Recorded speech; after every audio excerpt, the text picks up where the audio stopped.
You'll find people starting to come back in now.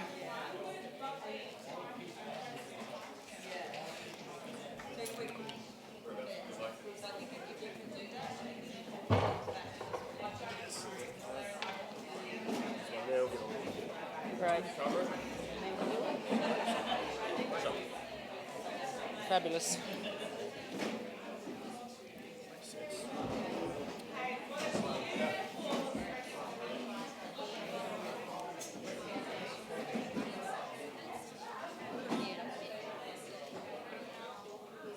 Thanks.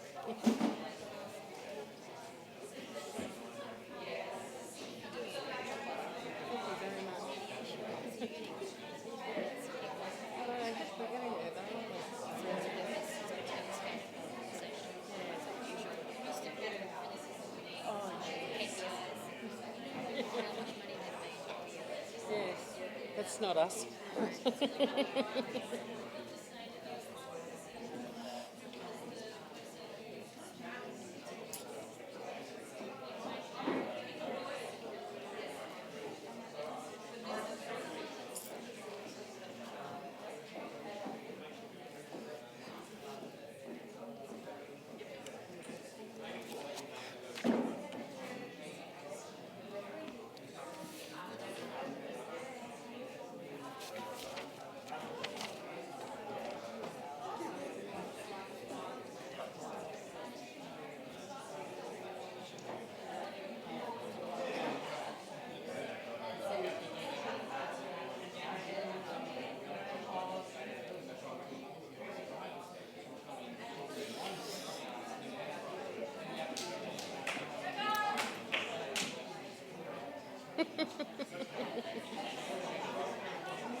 Bill, did you get your sheet from Scotia? Scotia's got it if you want it in your hand to read out. You know, she's at that computer.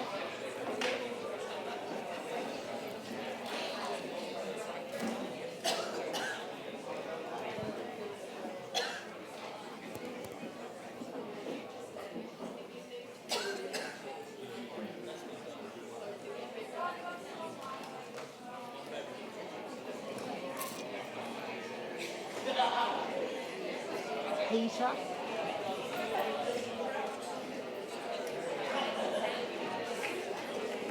Just need Peter, really. Is he on his way? Yeah, I got it. I went up there. And I'll say as well, just that there are, just a reminder, there are people who are in the room, and if they want to say anything that they don't want them to say. I'll do that, and I'll do the housekeeping.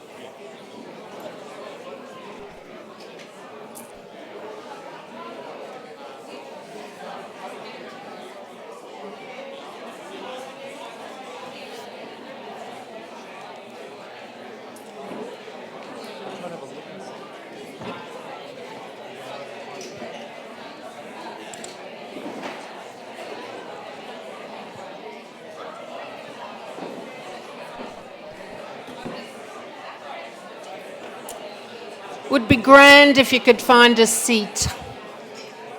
Please.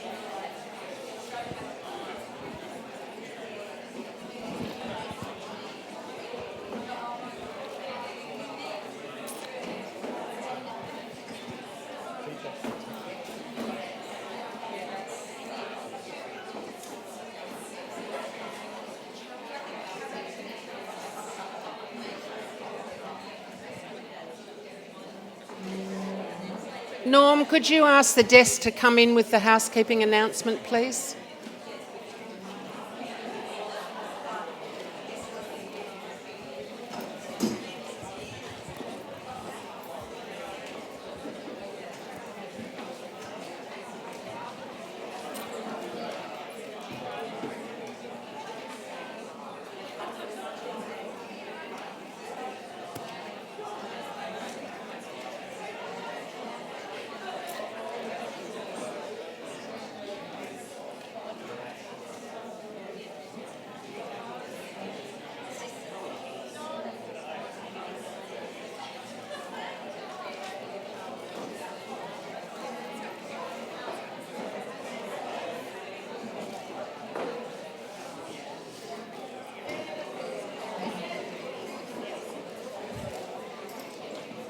Could those people who are in the room take a seat so that we can move on? If you're not quite finished talking, could you go outside and do that, please?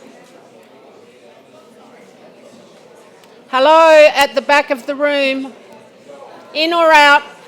You're welcome, or you're welcome to have a stroll.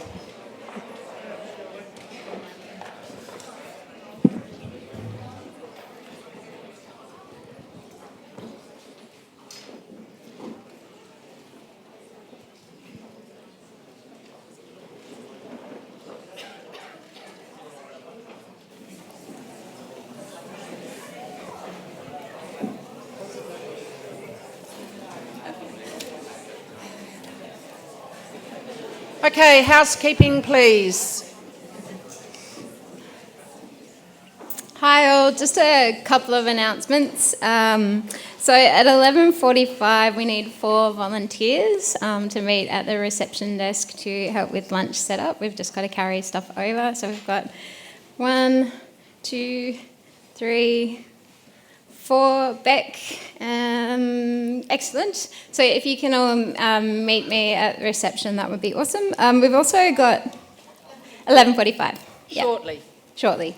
So I'll be really quick. So we've also got a taxi pooling list set up next to the door exit on the right-hand side. If people if they know when they're flying and they know when they're leaving here, if they want to put their name and their phone number so other people can contact them and put a little posse together to pool for taxis. All right, thank you.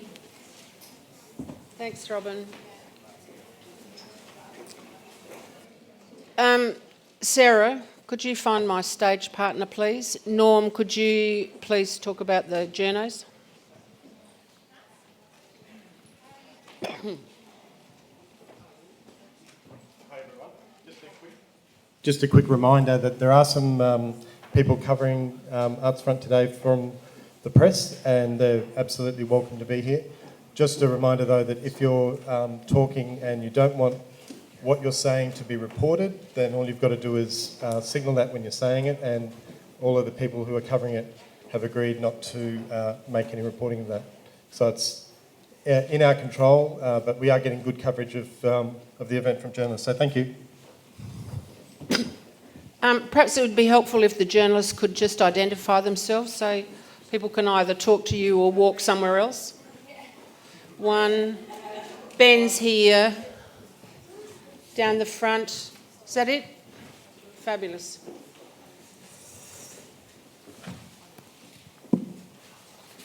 Okay, so we'll give this a fly, eh? We'll do our best. So First Nations first, we'll start with a report from them about what they've been doing to the extent to which they want to share what they've been doing.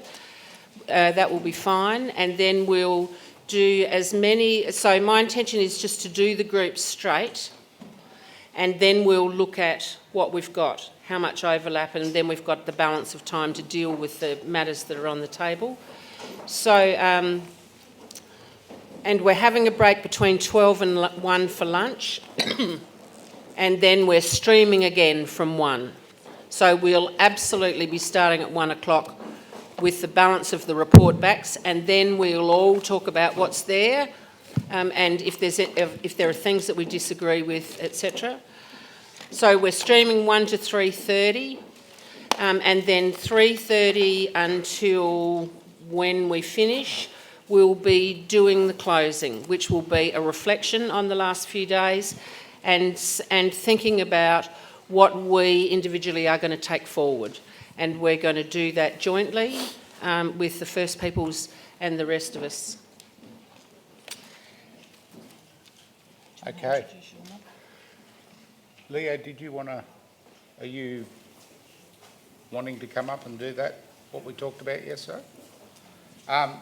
Does anyone else want to come up from the First Nations group? Or Solidarity, or are you happy? Okay. Well, I might just, if Leo can come up, find this microphone. Yeah, so it's been a pretty amazing 2 days for us. I know there's probably, what are those people doing behind that closed door? Fair bit of that. But I guess that, yeah, this new reality. As I said in the opening when I spoke, the future has to embrace First Nations. Yeah. So, and it's great that this is becoming more and more a focus for the broader sector, because it's always been our focus. We've always been there challenging and navigating and working. I think the big issue to actually take on board is that's why we're not really progressing, because for so long we've been on the sidelines. We've been central. We're the first peoples here. We've always been operating that way. But it's the rest of society that hasn't woken up to that. And things are actually changing. And I think you see that dynamic, and it's that old adage of, the longest continuous culture that has, the resilience of that is, we've survived through not only huge environmental changes, like little things like ice ages and stuff like that, and social disruption, right throughout, but the diversity here, but we are still here, and we have survived.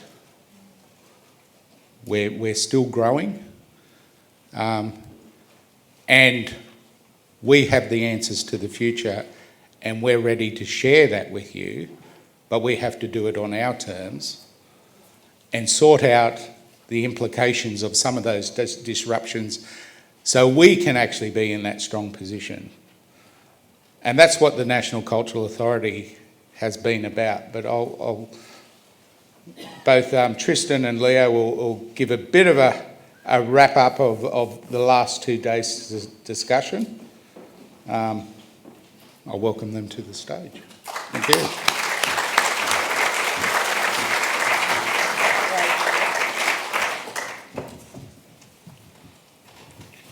Okay, I'll do the quick version. And Leo will do the more historical version. I'm going to do the version that talks about what we've actually been doing in those rooms, I guess as methods and techniques over the last 2 days. And we've been talking about NIACA. We've been trying to figure it out, but we've been using techniques to do that, and we've been scaffolding how we talk about it, in what steps. We've had some really intense yarning sessions, yarning circles, and we've used some other techniques, but basically we've come down to 4 key words that we're now kind of unravelling for ourselves. The first and most important one is, what is the scope of activities that NIACA undertakes or takes care of or has responsibility for? What is the scope? Is it just arts? Is it also culture? Is it repatriation? Is it politics? Is it everything? Because they're all inseparable anyway. The second area that we've been looking at is the mode, the communication. How do we network with each other? How do we communicate all of this with each other, with everybody else, with the broader sector? Quite simply, is it online social media presence, is that enough? Probably not for all our communities. So how do face-to-face engagements happen? How do all those kind of sector meetings happen in order for us to get to a point where everybody's on board together?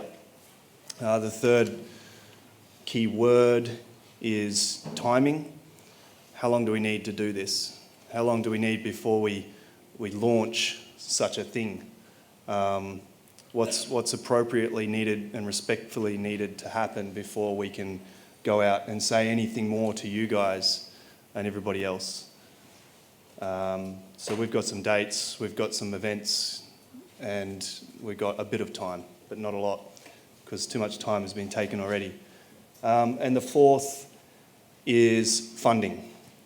And I don't need to tell all of you guys that it's been cut. Government funding is not as sure as it has been, and it's probably as precarious. It's probably going to become much more precarious going forward into the future. So just like everybody else in the arts sector, there needs to be a much more diverse understanding of funding philanthropic, donor, crowdfunding, new avenues to do crowdfunding, membership, and of course support through institutes and government bodies as well. And that's the 4, and Lily. Sorry, I think people need to know that we got a double cut with all our I think everyone needs to know that we got a double cut. We just didn't get cut in the arts. We got cut the year before that in our communities and our funding. And, you know, everything being mainstreamed, we're back to the old model of, oh, they know how to fix Aboriginal problems. Aboriginal people don't know how to do it. Thank you.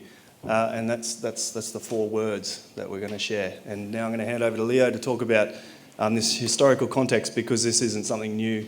There's been a lot of people working on it well beyond me being involved for many more years. I was probably in nappies for the first time it was started to be talked about. Thanks, Tristan. First of all, look, I want to acknowledge my Heavenly Father, because he's been quite good to me. Last year I spent the best part of a year attached to the Cairns Base Hospital, and I was really wasn't too sure whether I was going to get back on my feet. But I'm here today, and no matter what I do, I'd like to acknowledge that fact for his kind of intervention in my life, and also like to acknowledge my Saviour Jesus Christ too, because his perfect example enables many of us who work in communities be able to do the, because if you don't have charity, then it's pointless you trying to help our people. Thirdly, I'd like to acknowledge TOs, Auntie Caroline, for her warm welcome to country yesterday, and also acknowledge Uncle Bob Weatherall and Michael Mansell. They're champions for our people, and it was really a blessing to be in the same room as them when we first came in on Wednesday, and I really felt proud as a Torres Strait Islander person to be in the same room as them people. Can also acknowledge Peter and also Tristan, who are part of that strategic group within Australia Council, who've really taken on the mantle again of the National Indigenous Arts and Cultural Authority. Just on that, we came together around about 2007, and we talked about why we needed a body. And it stems from the fact that some of us have had experiences with non-Indigenous people. I was travelling through from one of the board meetings with the Australia Council at Cairns City Place, and I saw this guy sitting on the ground. He was a European guy, and he was selling the combs. And I said, "Oh, where'd you get your combs from?" And he said, "I made them." I said, "Oh, where'd you make them?" And said, "I learned to make them in the Torres Strait." And I said, "Oh, and you're selling the combs here?" And she said, "Yeah. I thought it'd be good for me to make a quick buck." And that really hurt me, because our traditional combs are part of our art and our culture. And if you're an Aboriginal Torres Strait Islander person in this country, you can appreciate that arts and culture is not something that you can just do out of the blue. It's something that's embedded in us. We actually grow up in it. From a little child, we grow up with arts and culture, and it stays with us for the rest of our lives until we die. I watched my mother emulate the shark when she died, because the shark is our key totem for our Miriam culture. And when you understand your connections with country, your connections with your totems, then you get a deep appreciation of why we are so concerned about our arts and culture in this country. Someone mentioned the youth throughout the conference. I think it's important that we educate the youth about our arts and culture and those things that are significant to us.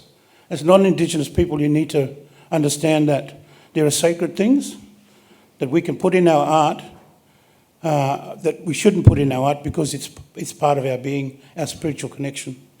Many art centres have asked our artists, young artists, to start putting stories together. Those stories that are important, that we grow up with from a young child. And So it's important that we don't step out of that boundary and start selling out, what I say is selling our birthright for 15 pieces of silver. It's because that's important that we keep that alive, but it's got to be our stories. It's not to be out there to be sold for someone to make a quick dollar out of it. So the National Indigenous Arts and Cultural Authority was to be a peak and advisory body on Indigenous arts and cultural affairs. Our goals were to develop policies and protocols unique to achieving the objectives of the NIACA, which was to further the intent of NIACA to the wider community, especially in Indigenous cultural affairs. Also protect our arts and crafts through a label of authenticity. So you can see that everyone's had experiences when we met around that table to talk about this NIACA. It's because we didn't want that birthright, our birthright, to be sold. It was to look at protecting the rights of our people through the legislative requirements, and also our cultural and intellectual property rights, protecting that. The key objectives of that NIACA was ensure that the right infrastructure was in place, to provide some policy objectives for an effective service delivery. We looked at resourcing, preserving traditional knowledge and culture, which was important for our future generations. We looked at cultural protocols to embed spiritual and social community well-being in arts and culture and become a leading org in offering unique services and programs that cater for the needs of our people. In regards to membership, NIACA was to draw its membership from members and also the arts organisations from the communities. We appreciate that there are people, genuine people who are non-Indigenous, we would also invite to become members but not have voting rights within the organisation, because when we don't have skilled people, then we've got to have reliance or rely on people who have those skills to come in and also impart that training onto our people. There was also support for ongoing leadership development, and we didn't want a NIACA to be operating in such a way that it was going to be like every other black organisations that came in, that operated, and they fell away. We wanted to ensure that the steering committee that came on board would at least be in place for at least 5 years to help the organisation get off the ground. Then after that, it would revert back to 3 appointments for the board. The wonderful thing about that NIACA was, it was not like ATSIC. ATSIC was like a law unto itself, but NIACA, it was important that we kept that cultural connection with our communities. It was important to establish that Indigenous Cultural Custodians Council, and they would oversee the operations of NIACA to ensure that it was working within its boundaries.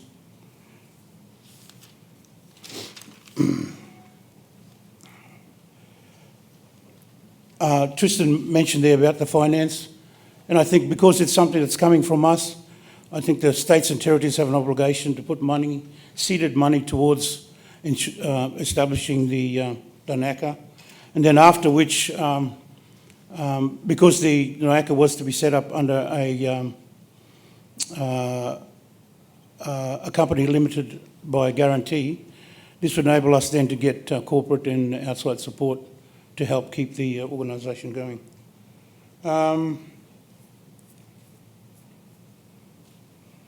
Anyone become a member of a NIACA? I think one of the stipulations was that you just couldn't just sign on. You'd have to meet a code of conduct, sign like a code of conduct similar to what the Indigenous Art Code is in the arts industry. This would help secure that people, organisations that came on to partner with NIACA would then work jointly in realising the intent of NIACA for the betterment of our people. So that's probably about a quick a historical aspect of it. When you go away, I think the challenge is for you to see is, okay, that's our visioning. It's come from our people. Maybe the challenge for you as non-Indigenous people is to see, well, what can you do to work within the boundaries of NIACA to help our people? Thank you.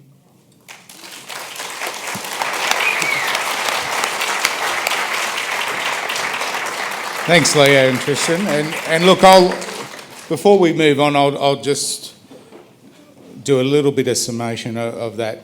So you get a bit of a sense of what we've been talking about the last 2 days and the great work, that Leo's been part of and a lot of others, and the history of this. That this has been on the national front for us for a long, long time. And what does that mean? And what does that mean in this space of Arts Front? And I think when you're there, that challenge, what are you doing? You've already done part of it. And of course, we've been here to help you with that. And that's the awareness that this sort of movement has always been going on. And have you been aware of it? And how are you supporting it? Because what you actually are experiencing is a culmination of a lot of energy over a long period of time. And what's been brought together these last 2 years behind that closed door that you don't know about. And it's mindful to take forward into the future. There's a lot of passion there. There's a lot of energy there. But there's also a lot of anger and a lot of hurt because we've been separated. So that's what the whole essence of the authority is. How can we stand up and be, to share as well, but to firmly plant our feet and say, hey, those past 60,000 years and millennium past aren't just that snapshot in the past. And this isn't about our future for ourselves, our kids, our grandkids, our survival as people. Who we actually are, because if you lose that, this country is nothing.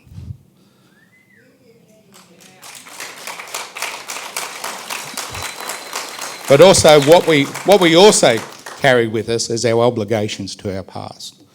And it was great having Bob here to remind the work that's been going on for 30, 40 years. For this, it's not just arts and culture and big institutions and that. When we go into these big institutions and we see our cultural, relics as people call them and that, our art and that, displayed to be celebrated,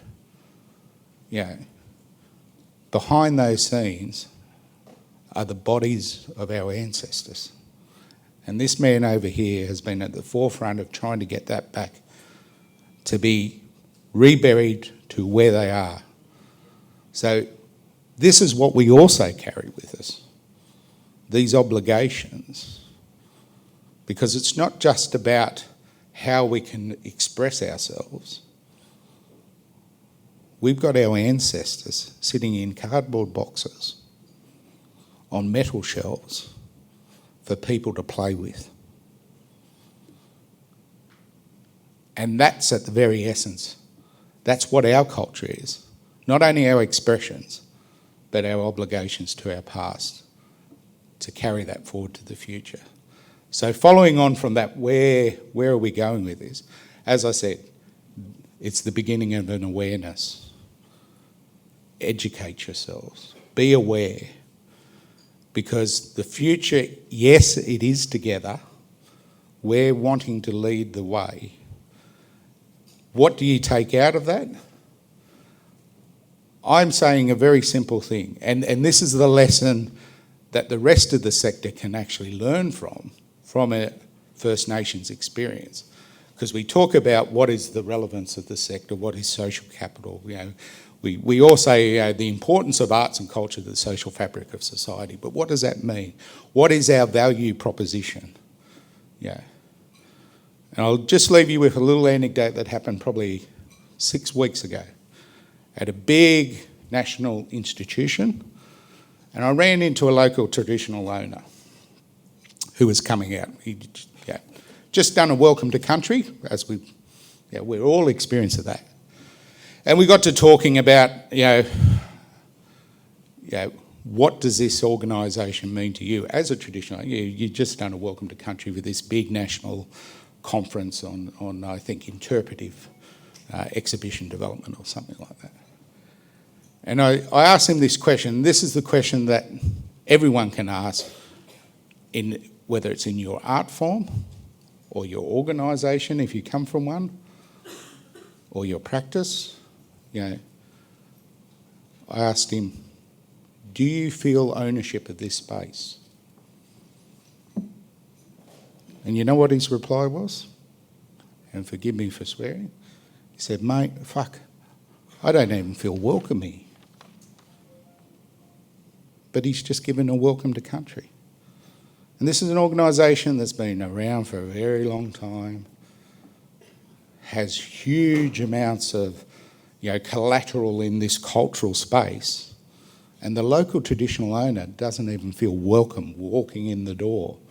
But he brings that obligation to at least get out there and do that welcome to make people acknowledge and that. But that's the battle that he's fighting, and that's the battle we're all fighting. So what can we do from here?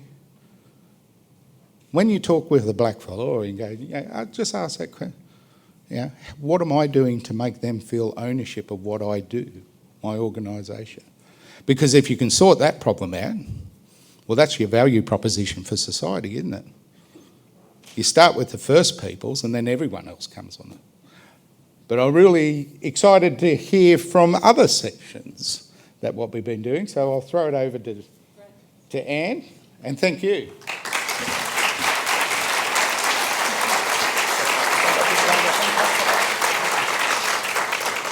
So the first recommendation we'll look at when we get to that will be, and so you can shape words around this over lunch if you like, will be about this room supporting the First Peoples in their vision to establish a national cultural authority.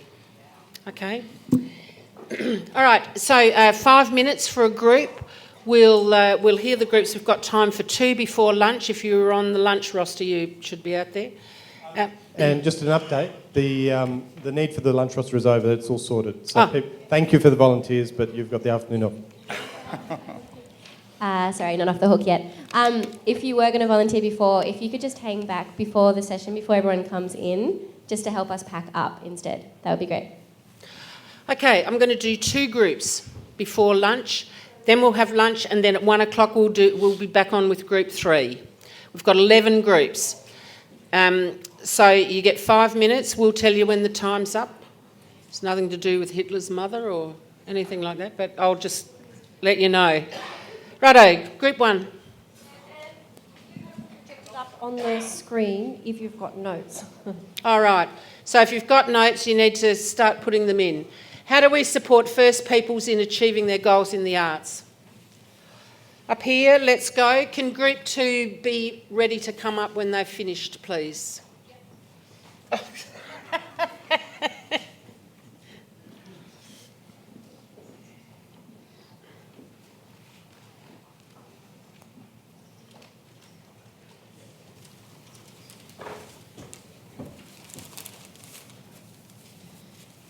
We just share this mic. Is that all right for the screen? Or Uncle Bob can sit and use this one, whatever. Oh, no.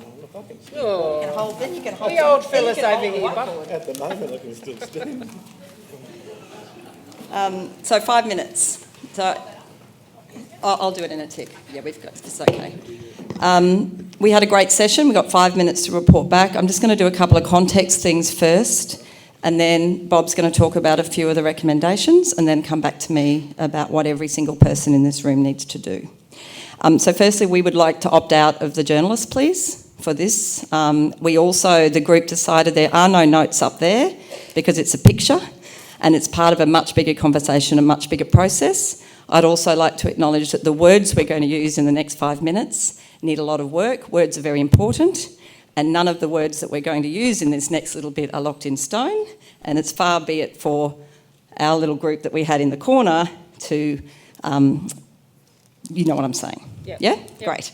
So we had a great discussion, and our question was, how do we support, keyword, First Peoples in achieving their goals? And in that time, it wasn't a sharing of all those goals. What we heard was a lot of reinforce what we've just heard from Leo, from Tristan, and what Bob reaffirmed. So we came up with 4 interconnecting recommendations. Bob, you're going to... And I'll just talk for a minute, and then I'll explain what the key headings are. The first one is that there needs to be a mission statement for this process written by the First Peoples, which is our top right. It's about the, what are the words you use, Bob? It's about the central, putting Indigenous peoples at the centre of everything. So that mission statement has to be driven and come from there. Sitting with that, and this line that connects here, is about authorisation processes to do stuff, and that very much sits in First Peoples' work that you're doing. And over here we have, which you heard a little bit there, what Tristan and Leo were talking about around the communication processes and the great work for years that's been done towards NIACA, etc. It's about First Peoples communications driving the agenda. So this solid line is what's coming from the Aboriginal and Torres Strait Islander cultural sector. And it's up to us to listen and keep them at the centre of that conversation. Bob, do you want to add to that before I talk about that? I think that, is that on? Yep. Hello. You still in made your that skin happen, there? Bob. I think what I've realised, and I think most people realise, that you're here for one big purpose, and that is to basically be unison in basically trying to work with each other. And first, I think, in regards to Indigenous nations and peoples, is that you really need to start off with some kind of a statement, and principles and ethics in regards to what are you actually doing. We've referred to the issue of where you might want to start and start to give yourselves guiding principles would be the declarations on the rights of Indigenous peoples. So if you go down all those things, when we're talking about the visual, the performing arts, all those sorts of things, and cultural heritage things, land matters, environmental matters, about imposing or building policies and legislation and whatever else, then it cannot be imposed. It basically has to be guided on Aboriginal principles so that and Aboriginal people have got to be a big part of that. So the primary role and the responsibility must always be ours. All right?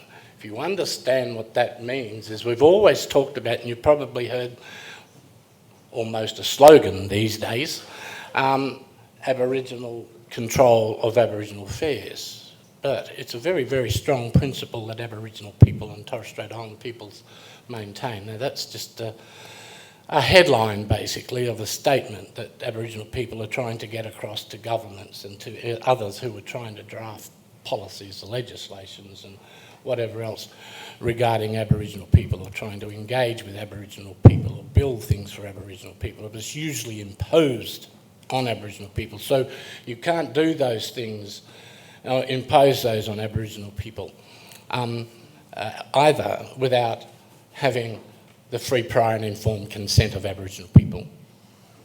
So it's not much point going through that useless exercise and then trying to impose it on people. Well, we've lived through that, and that's the management days under the Aborigines Act, and we've come out. So we're now looking beyond the Act. You need to think about beyond the Act as well. So what are we actually talking about? We are talking about a call to consciousness. Everybody must be in this game together, whether it's to do with the arts or the politics or whatever else it is, health, housing, education and childcare and other cultural matters. But we must have the primary ownership, control and management and decision-making process. Where else am I? I'll pick up. So that call to consciousness is our recommendation. Yes. So as far as the who, every single non-Indigenous person in this room, this is your action, is to take on your own cultural awareness journey. And there's a whole lot of processes. And we talked about the UN Declaration for the Rights of Indigenous Peoples. We talked about other resources that exist. We talked about some great projects that have happened. We talked about how Footscray here have embedded Indigenous employment and voices at all levels of the organisation. So there's lots of resources to do that. But the recommendation is that it's every individual non-Indigenous person's responsibility to walk out of this room and in the next year, learn and listen and ask. Just on a process bit, so we are going to turn this infographic from our group, which will go back to our group to make sure that the Aboriginal and Torres Strait Islander people in that group are okay with where we got to, and then that will go to the Ngayaka people to work on the words. And then those words will inform Ferals, if that's okay, is where we got with the process. Ought to be able to, like you're saying, they ought to come back with some kind of a statement. So it's a mission statement. But it's your guiding principles in regards to how we're going to work together and how you're going to basically... Aboriginal people are going to be looking for your support. You're going to have to do that or you're working against us. That's all. Thanks. Thanks, Uncle Bob.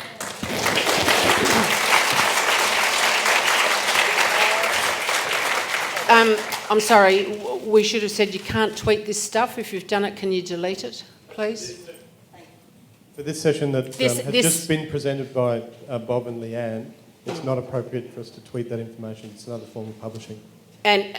Or the session before, from Uncle Leo. Yes, please. Like that was for this room, sharing in this room. So if you've posted those, can you please delete them? Okay, fantastic. One more group. Let's go. Group 2. I reckon let's send it out. It's got to be out there because what am I going to do? Keep it in here? Contain it again? All right, slow down. We've just got a conversation to have here. Oh, sure. Yeah, thanks. I mean, I don't know why you've got this prevention of it not getting out there. The whole idea was to start here with you guys and to get it out there amongst the world. Basically, you're not only dealing with blackfellas over in this country or Indigenous peoples over here. It's the same thing that Indigenous peoples around the world are basically saying.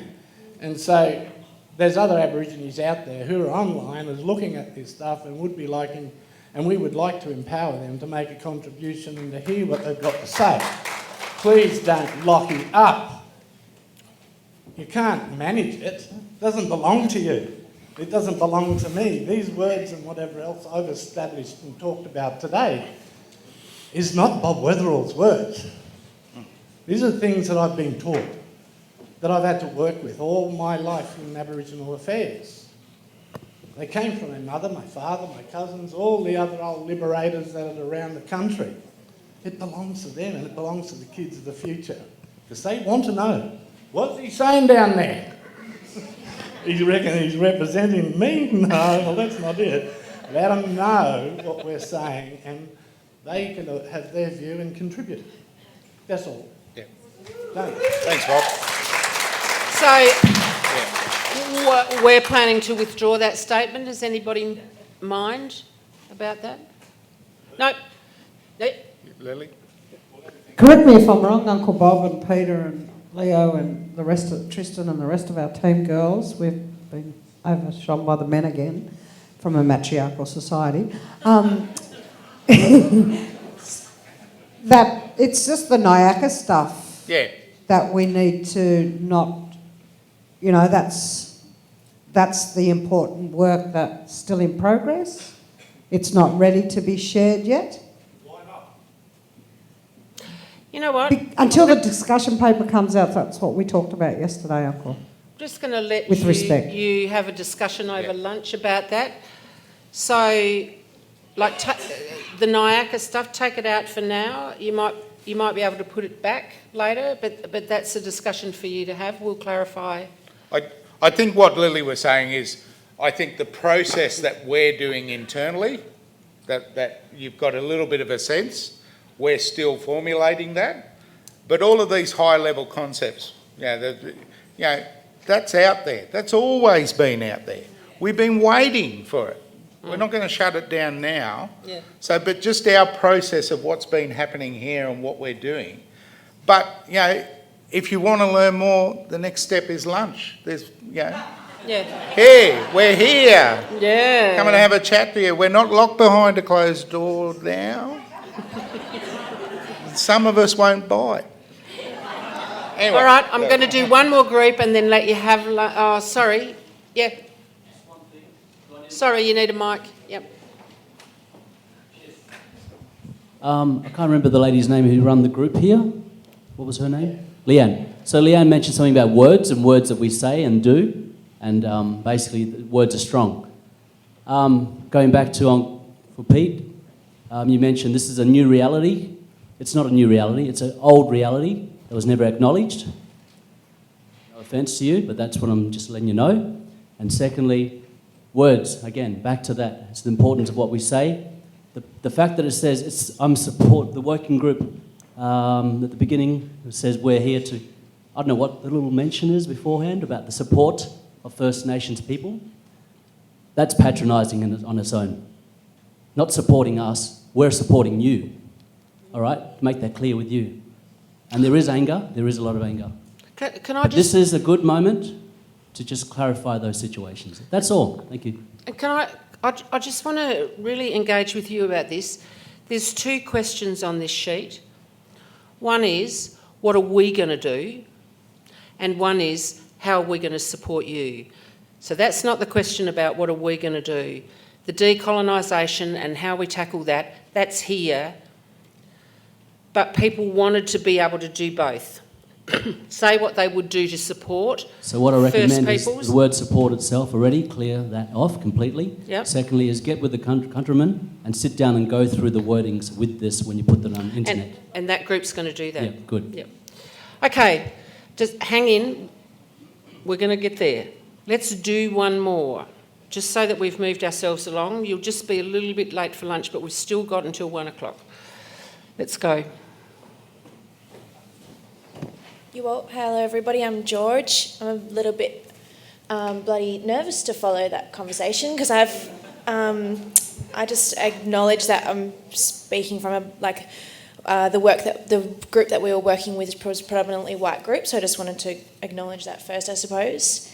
I'm from Gulgala in Wangatha Nation, and I feel very privileged to be welcomed here by the Walsh family on the first day. And to also speak with all of you, really beautiful, diverse group of people. So thank you everybody for your contributions and for creating a safe space where I think a lot of people have felt comfortable to speak. The question that we're working on in Group 2, how can we achieve a collective voice and how do we respond when things happen? So we had a great group of people, we had a lot of discussion. I just would like to acknowledge we had a couple of online issues with the Hangout was working, but the person online couldn't hear all of us.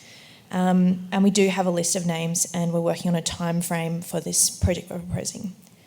So our recommendation is that we form a working group made up of a diverse group of people communicating in an online space through the Arts Front channel. The group will analyse previous responses, for example the Brandis response, and critically look at if the response worked for everybody, and if not, why not. The group will produce a list of considerations or questions to ask ourselves when planning events. The group must listen to all voices and consider and acknowledge First Nations, people of colour and young people first, and making sure that ceremony and ritual is part of the meeting process. So that's our recommendation. We've got a couple of people that have put their hands up to be part of that working group, and if anybody else, particularly First Nations, people of colour and young people would like to join that group as well, it's open. Thanks.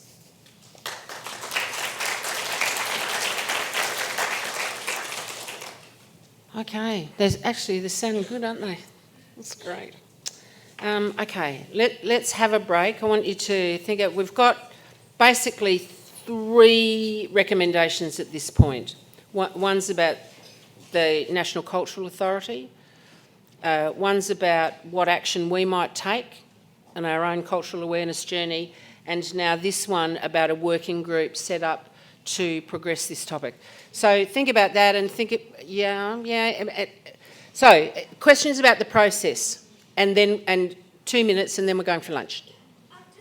Behind you. Just asking, I've noticed that there's, like, next to where the introvert space is, there's some really interesting sort of diagrams and stuff on the board and the timeline, and I'm just wondering if it's okay for us to document that, or if there's protocols about putting that out on social media or anything like that, with the timelines. So the proposition is that we'll document it, probably photograph and whatnot. We won't do that for 20 minutes. If you don't want to be part of it and you've got something on the wall, could you please take it? Hi, I can answer that question you're very welcome to also contribute to it. Sorry, hello. Yep. It's a futuring timeline where we were designing back from a decolonised space 2030 and beyond back to now. Like, if we want that world to happen, how can we make those steps in the next 2, 4, 6, 8, 14 years? You're very welcome to contribute to it, share it, challenge it. Come and talk to me if you want to know about the process. Fabulous. But for anyone else who's contributed, you can. It needs to be pressing because I'm about to send people off for lunch, and we'll deal with things when we get back. 1 o'clock.